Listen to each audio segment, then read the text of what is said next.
August 19, 1942, 5 o'clock in the morning. Through the mist rising from the cold waters of the English Channel, hundreds of British and Canadian soldiers waited silently in small landing craft. Their hearts pounded in their chests, their hands gripped their weapons tightly, and their eyes searched the darkness for the French coastline. For most of these young men, this would be their final dawn. They didn't know it yet, but within hours, they would experience one of the bloodiest, most tragic, and perhaps most instructive disasters of World War II. If you enjoy stories like this, don't forget to subscribe and like. The story I'm going to tell you today is one of courage, sacrifice, and one of humanity's most painful lessons. This is the story of the Dieppe Raid. This is the story of thousands of young men marching toward death. And this is the story of how the lessons written in their blood were transformed into victory at Normandy 2 years later. If you're new to this channel and want to learn about the battles, heroism, and strategic mistakes that left their mark on history, subscribe right now and turn on notifications. Because this video isn't just a war story, this is proof of how hope can flourish even in humanity's darkest hours, I assure you. The summer of 1942 was an extremely critical period for the Allied forces. Nearly all of Europe was groaning under Nazi Germany's iron fist. Hitler's armies stretched from the boulevards of Paris to the gates of Moscow. Britain stood like an island resisting alone across the English Channel, exhausted and battered, but never surrendered. Winston Churchill and the British War Cabinet were under immense pressure. On one side, Stalin was demanding that a Western front be opened, arguing that the Soviet Union was fighting the bulk of the German armies alone on the Eastern Front. Millions of Soviet soldiers and civilians had lost their lives, and Stalin was growing impatient. On the other side was public pressure. British and Canadian families were asking when their sons would fight. America had also entered the war, and everyone wanted action immediately. But there was a major problem. The Allies didn't yet have the capacity to launch a large-scale invasion of Europe. There weren't enough ships, enough soldiers hadn't been assembled, and air superiority hadn't been achieved. An operation as massive as the Normandy invasion would require at least 2 more years. So what would be done in the meantime? This is exactly where the idea of reconnaissance raids emerged. British commando units had been conducting small-scale raids from the Norwegian coast to the shores of France since 1940. These operations were designed to test German defenses, gather intelligence, and keep the enemy constantly on alert. But now something bigger was being planned, an operation that would serve as a rehearsal for a full-scale amphibious landing. Initially, the operation's code name was Rudder. The plan was to launch a large-scale raid on the port of Dieppe in northern France. The objectives were multifaceted: testing German defense systems, capture Nazi intelligence documents, examine radar stations, and most importantly, to learn how an amphibious landing should be conducted. Dieppe seemed like an ideal target in many respects. It was only a little over 100 kilometers from England. It had a small but important port and a narrow strip of beach surrounded by cliffs and rocks. If success could be achieved here, invaluable lessons could be drawn for larger operations. In the initial planning phase, paratrooper units were also included in the operation. These paratroopers would neutralize the batteries on either side of the beach, allowing the main landing forces to come ashore safely. But the weather conditions in July were terrible. The winds were too strong and the clouds were low. The operation was postponed twice and finally canceled entirely. This is where the first major mistake was made. When Operation Rudder was canceled, this information had spread to a very wide audience. Soldiers involved in the plan had been sent on leave, and some had reunited with their families. Security had been seriously compromised. Under normal circumstances, an operation that had been exposed to this extent should have been shelved entirely. But it wasn't. Just a few weeks later, the operation was revived under the code name Jubilee. And this time, the paratrooper component had been removed. Instead of parachute operations dependent on weather conditions, commando units would land from the sea. This change, as would later become clear, was a critical step on the road to disaster. The force assembled for Operation Jubilee was one of the largest amphibious raid forces ever seen. Approximately 6,000 soldiers would participate in this operation, and the vast majority of them, more than 5,000, were Canadian. Canada's 2nd Division had been waiting in England for about 2 years.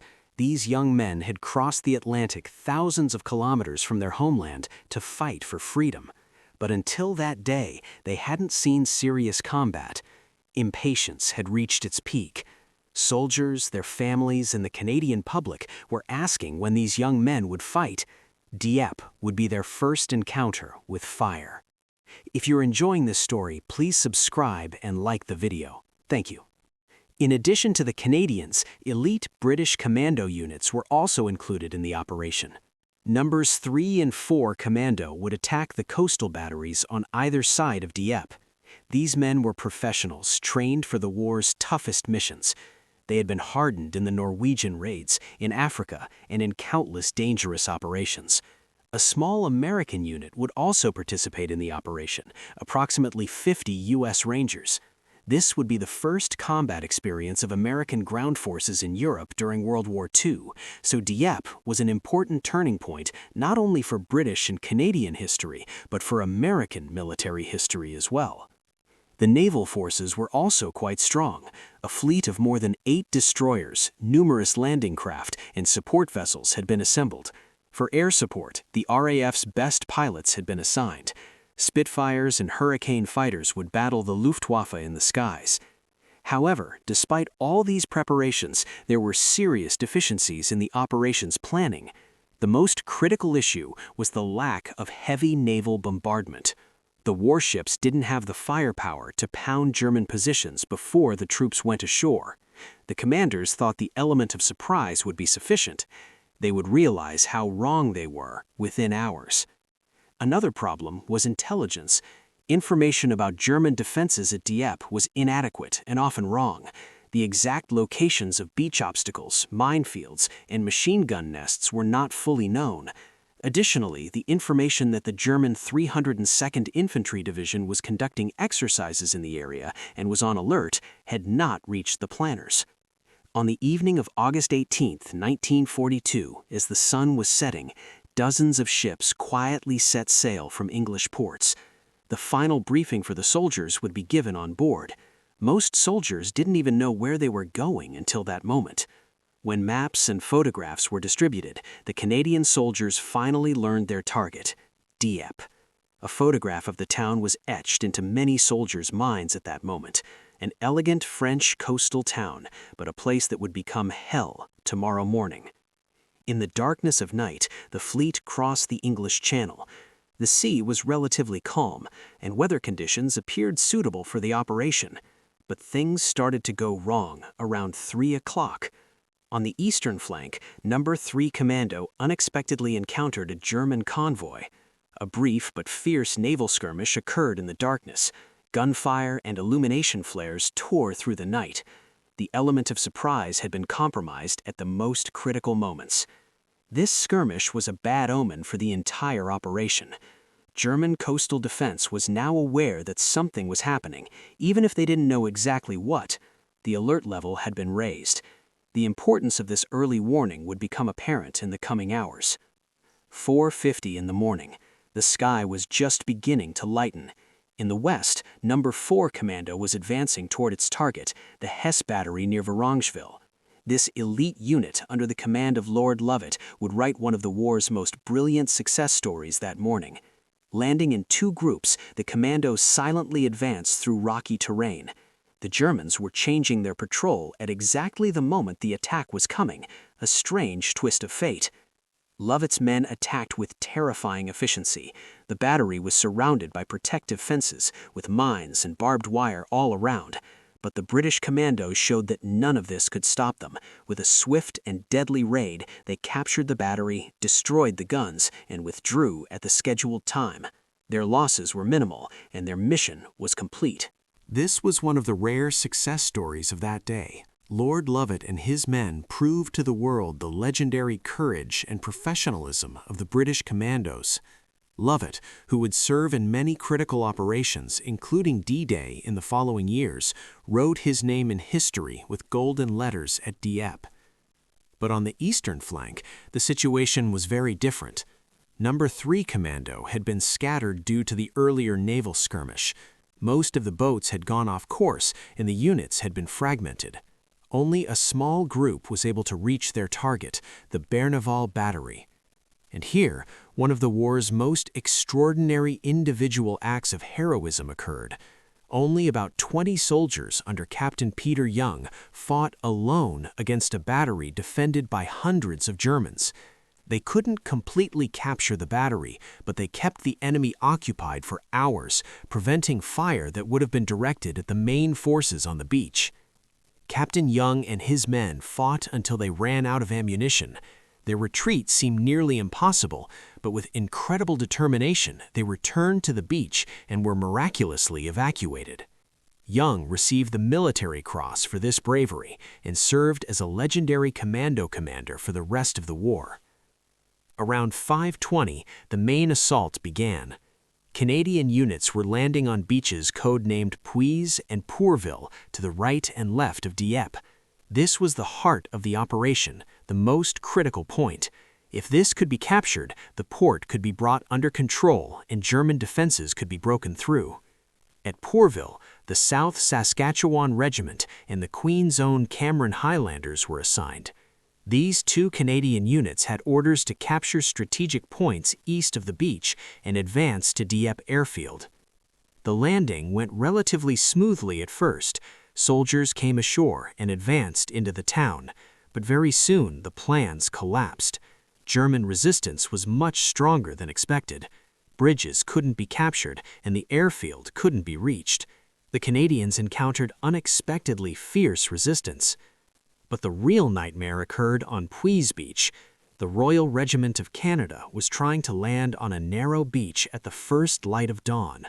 The beach was flanked by high cliffs on both sides, and on top of these cliffs, German machine gun nests were waiting. As the landing craft approached the shore, the sun was beginning to rise. The element of surprise had been completely lost. The Germans had seen the boats coming in the darkness and were ready. When the first boat ramps opened, hell began. Machine gun fire practically washed over the landing craft. Soldiers were falling as they tried to get off the boats. In the water, on the sand, on the pebbles, everywhere was turning red with blood. On Puys Beach, the Royal Regiment of Canada was nearly completely annihilated. Of more than 600 soldiers, only a few dozen returned safely to England. The rest were killed or captured. This was the heaviest loss suffered by a single Canadian unit in a single day. A survivor described that morning years later. "If you ask me what hell is like, I'll tell you about Puys. Fire, smoke, and screaming everywhere. My friends were falling beside me, and I couldn't do anything." 5:23. The Essex Scottish and Royal Hamilton Light Infantry regiments were landing on Dieppe's main beach. This was the heart of the operation, the most critical point. If this could be captured, the port could be brought under control and German defenses could be broken through. But the scene before them was the kind that would freeze the blood of even the most experienced soldiers. Dieppe's beach had a stretch of about 1,000 meters covered with pebbles. The pebbles were large and uneven, making every step a grueling struggle. And right behind the beach, the town's buildings rose up. In all of these buildings, German snipers and machine gun teams lay in ambush, waiting. Even worse, the Churchill tanks that were supposed to support the operation got stuck in the pebbles. The heavy armored vehicles couldn't advance due to the soft ground and obstacles. Most of the tanks remained on the beach as unprotected targets. Despite all these adverse conditions, the Canadian soldiers fought with incredible courage. Some groups managed to enter the town under intense fire. A squad from the Royal Hamilton Light Infantry captured the casino building at the edge of the beach. This structure was an important German defensive position, and the Canadians had taken it. But every small advance came with heavy casualties. The soldiers who captured the casino fought for hours while waiting for orders to withdraw. Reinforcements weren't coming, and ammunition was running low. And around them lay the lifeless bodies of their friends. While hell raged on the ground, a fierce struggle was also taking place in the sky. The RAF took off with all its strength to support the operation. The goal was both to prevent German air attacks and to provide air support to the troops on the ground. That day, one of the largest air battles of World War II was fought over the English Channel. Hundreds of Spitfires, Hurricanes, and other RAF aircraft danced in the sky with Luftwaffe FW-190s and Messerschmitts. RAF pilots showed extraordinary courage. They made attack after attack at low altitude under intense anti-aircraft fire.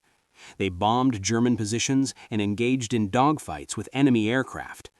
That day, 106 RAF aircraft were shot down, the heaviest single-day loss of the war. But this sacrifice was not in vain. RAF pilots prevented the Germans from establishing complete air superiority.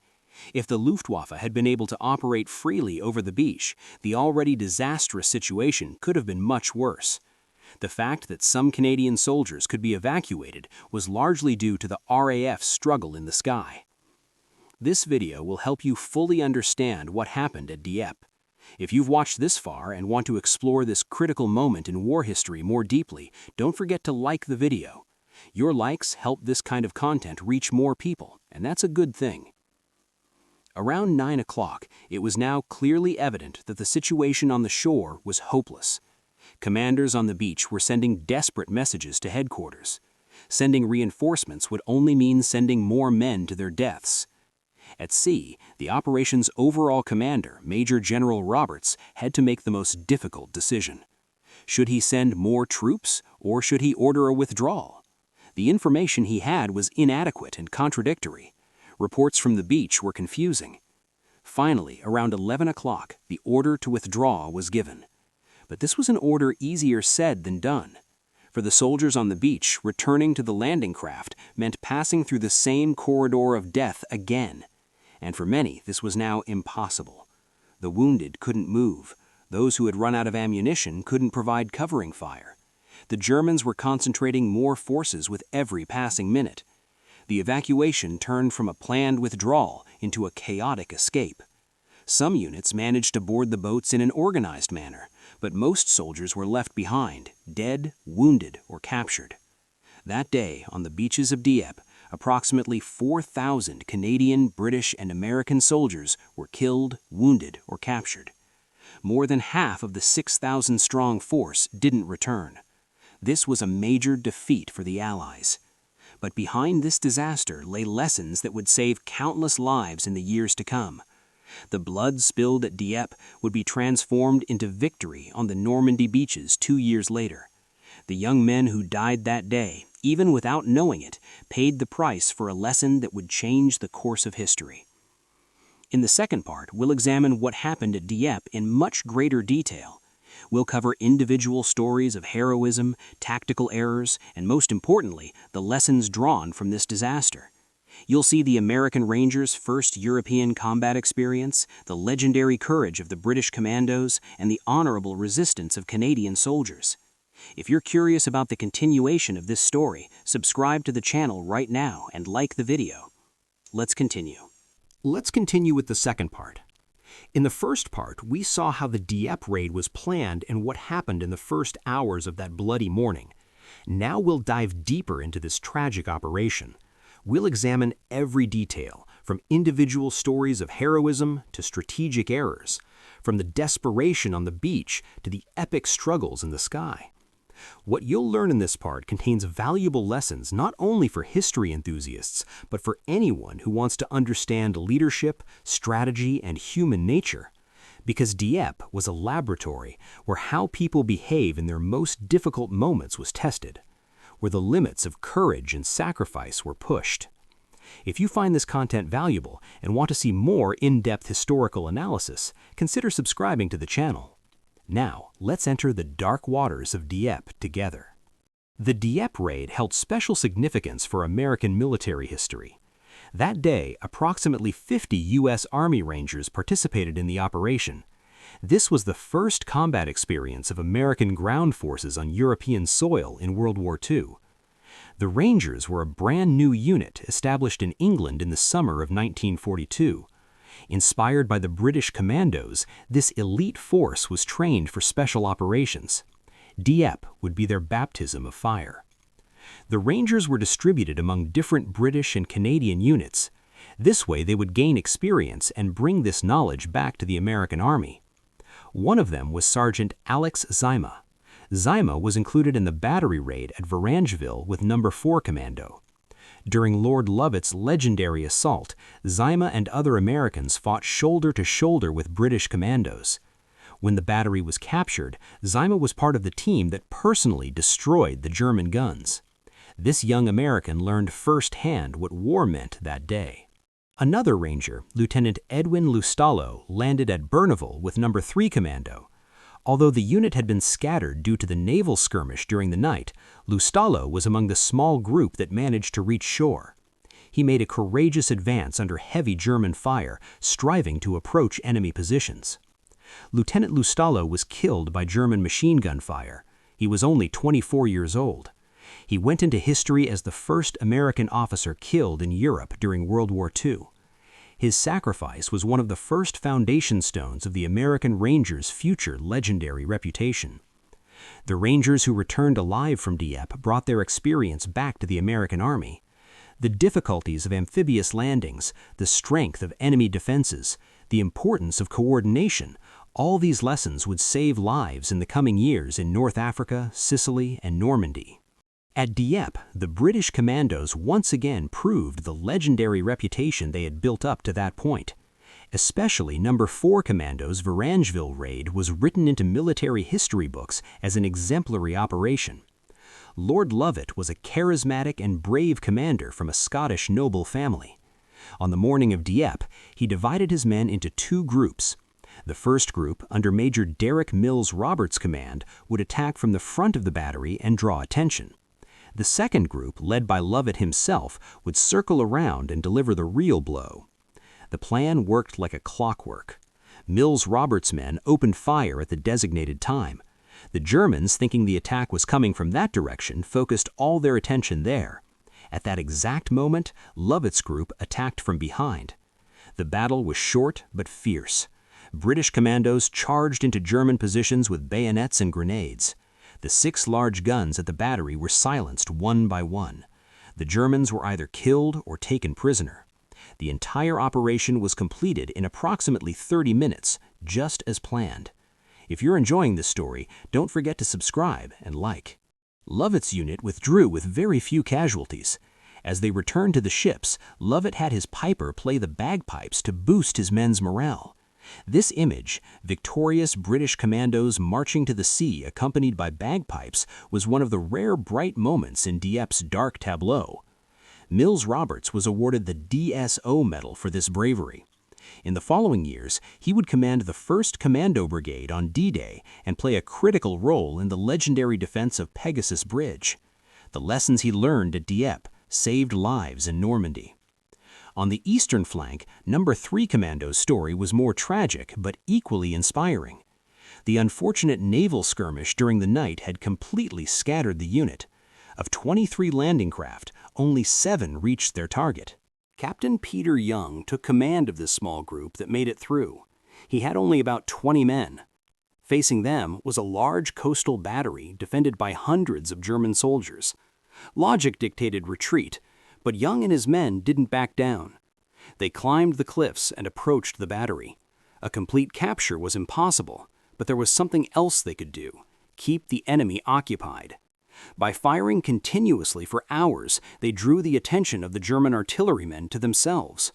As a result, the battery couldn't effectively fire on Dieppe Beach. Young's decision probably saved many soldiers' lives on the main beach. When they finally ran out of ammunition, the small group incredibly made it back to the beach and was evacuated. This heroism earned Young the Military Cross. Puys Beach was Dieppe's darkest page, but even in this darkness, humanity's noblest qualities shone through. The soldiers of the Royal Regiment of Canada maintained their honor even on the brink of the impossible. As the landing craft approached the shore, the sun was beginning to rise. The protection of darkness had lifted.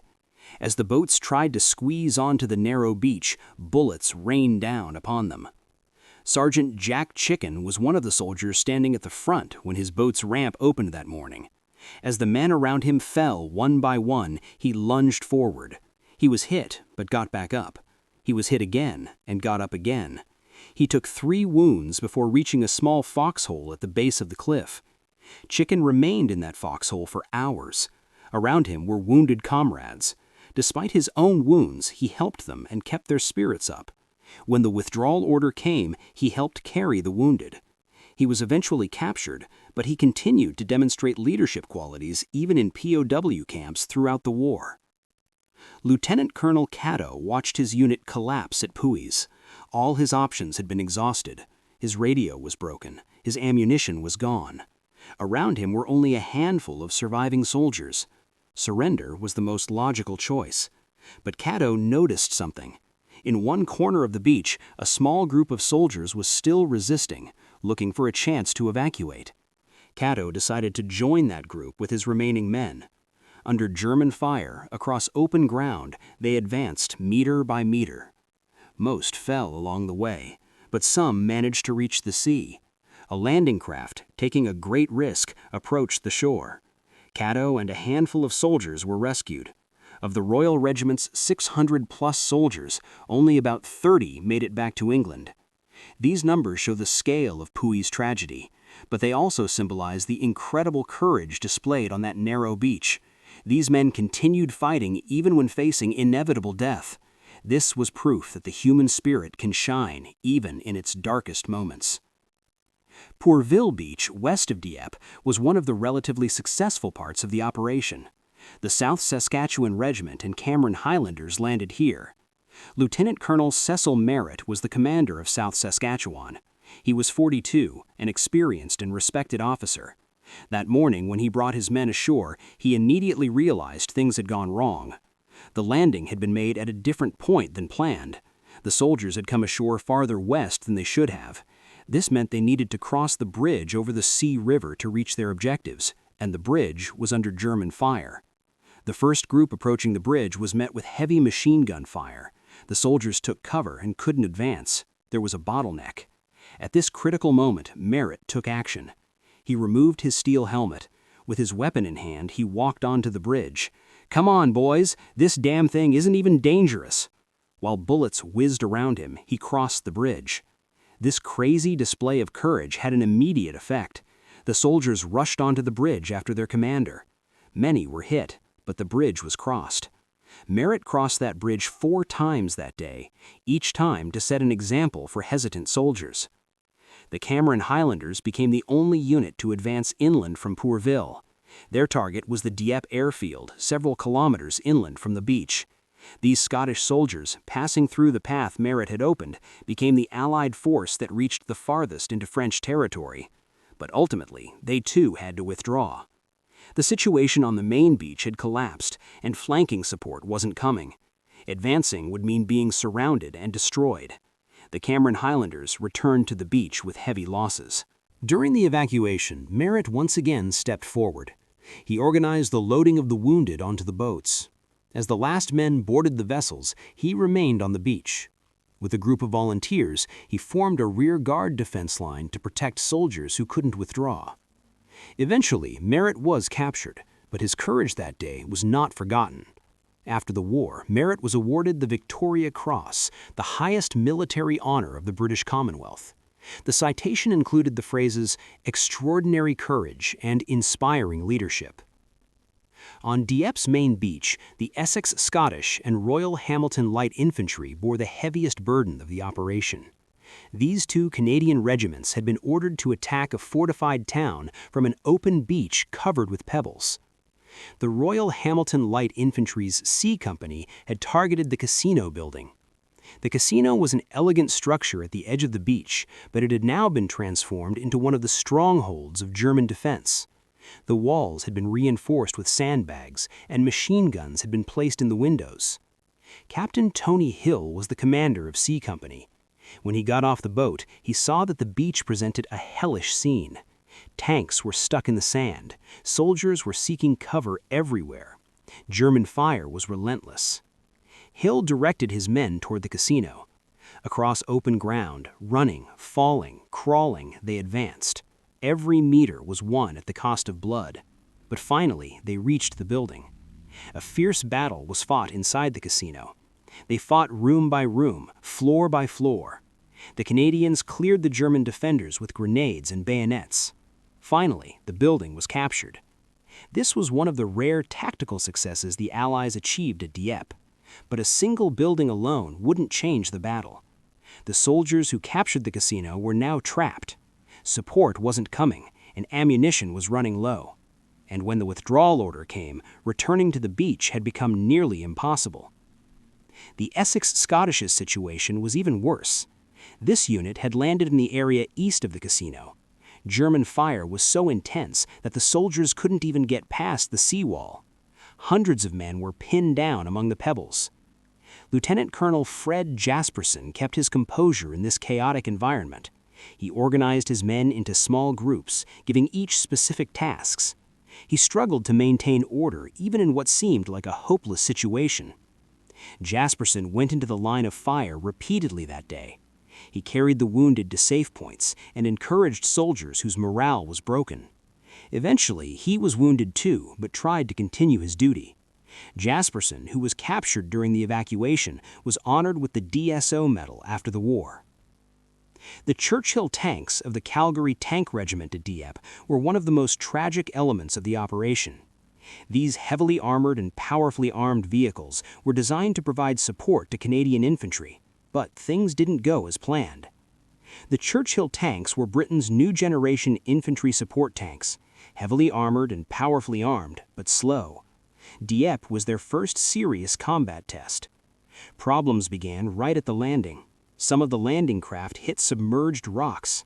Tanks fell into the water, and some were lost before they could even reach shore. Those that did make it ashore encountered a new obstacle, the pebbles. The large, irregular pebbles of Dieppe Beach were a nightmare for the tanks' tracks. The vehicles got stuck and spun their tracks. Progress was slow and laborious, and every pause meant a perfect target for German artillerymen. Still, some tanks managed to get past the seawall. These vehicles that entered the town fired on German positions in the streets. For a time, they caused serious damage and created space for the infantry, but their fuel and ammunition were running out, and there was no possibility of repair. The courage of the tank crews deserves to be told. These men fought for hours inside their armored coffins. They were overcome by heat, and when their shells ran out, they switched to machine guns. When the fuel ran out, they abandoned their vehicles and continued fighting as infantry. Troop Sergeant George Chicken, not the brother of Puys hero Jack Chicken, but another hero who happened to share the same surname, got his crew out when his tank was hit. Then he ran to another damaged tank and rescued the wounded from there. In the open, under German fire, he continued multiple rescue operations. None of the Calgary Tank Regiment's tanks returned to England. They all remained on the beaches of Dieppe, burning, damaged, or abandoned. But some of their crews survived, and the lessons they carried to Germany saved lives in subsequent tank operations. While hell raged on the ground, British pilots were waging an epic struggle in the sky. The air battle over Dieppe was one of the day's largest engagements. The RAF had deployed more than 60 squadrons to support the operation. Spitfires, Hurricanes, Typhoons, and Boston bombers created heavy traffic over the English Channel. The goal was to keep the Luftwaffe occupied and provide an air umbrella for the troops on the ground. Flight Lieutenant Johnny Johnson was one of the pilots who flew 8 sorties in his Spitfire that day. On each sortie, he refueled and rearmed before returning to battle. He claimed to have shot down 2 German aircraft over Dieppe. Johnson would become one of the RAF's most successful pilots of the war, achieving a total of 38 aerial victories. Group Captain Harry Broadhurst was one of the commanders directing the air operations at Dieppe. Instead of sitting at his desk, he personally participated in the flights. He wanted to set an example for his pilots. This leadership philosophy symbolized the spirit of the RAF. That day, the RAF suffered very heavy losses. 106 aircraft were shot down, the highest single-day loss. But this sacrifice prevented the complete destruction of the soldiers on the ground. While the Luftwaffe was dealing with the RAF, they didn't have sufficient opportunity for bombing and strafing runs. Another hero of the air battle was New Zealander Alan Deer. Ace pilot Deer entered a tough struggle with Focke-Wulf 190s that day. His aircraft took hits and smoke began pouring from the engine, but Deer didn't give up. He crossed the channel in his crippled aircraft and managed to land in England. If you find these stories of heroism interesting and want to discover the unknown aspects of war history, press the like button now. This helps the videos reach more people and motivates us. If you loved this story, don't forget to subscribe and like. Around 11 o'clock, the withdrawal order was given. But this was not an easy order. For the soldiers on the beach, withdrawal meant passing through the same corridor of death they had crossed before. Evacuation vessels approached the shore at great risk. German fire was still intense. Every ship was gambling. Naval officers and crew showed extraordinary courage. Small landing craft charged toward the shore like diving into giant whirlpools. They picked up the wounded, loaded the able-bodied, and headed back out. Some boats made 5 or 6 round trips. Lieutenant Commander H. Lewis was one of the coordinators of the evacuation operation. He personally went ashore, determined where the ships would dock, and ensured the orderly boarding of soldiers. He remained calm even as bullets rained around him. Lewis was awarded the DSC medal for this bravery. But not everyone could be saved. Most of the wounded couldn't move.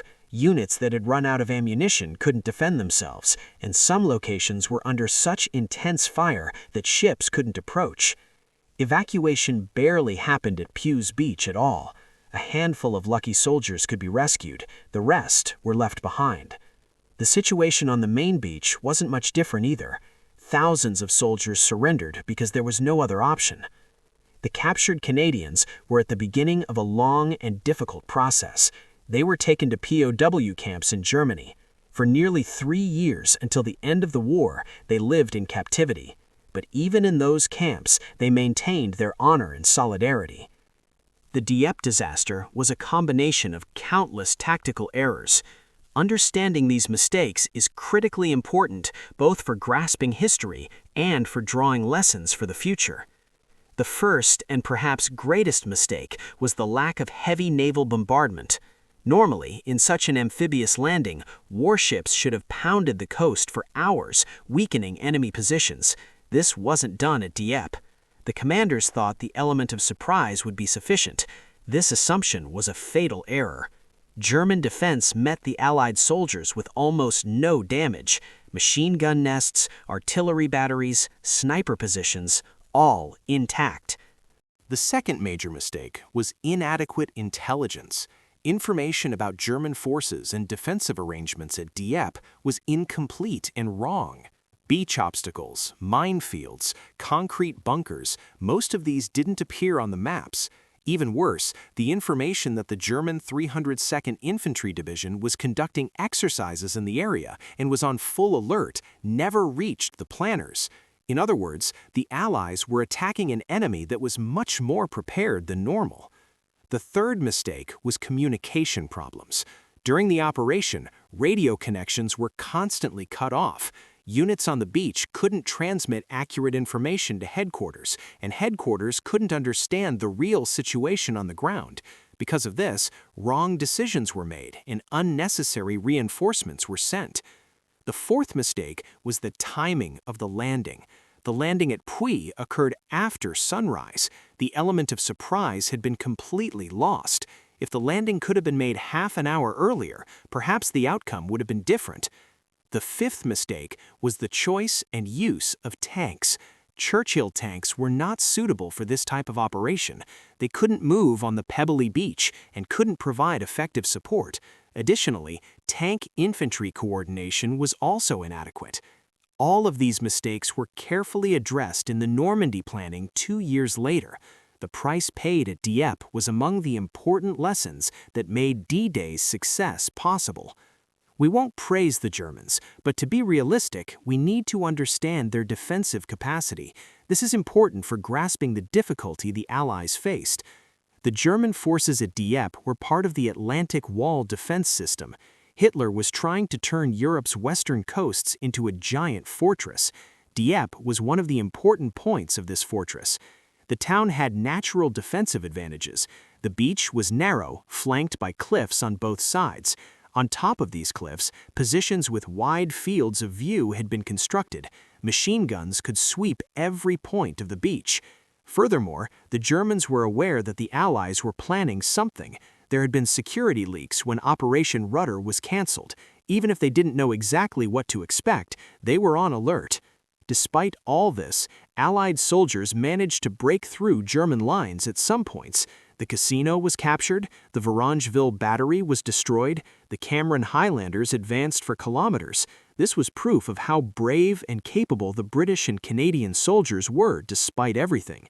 We've come to the end of the second part.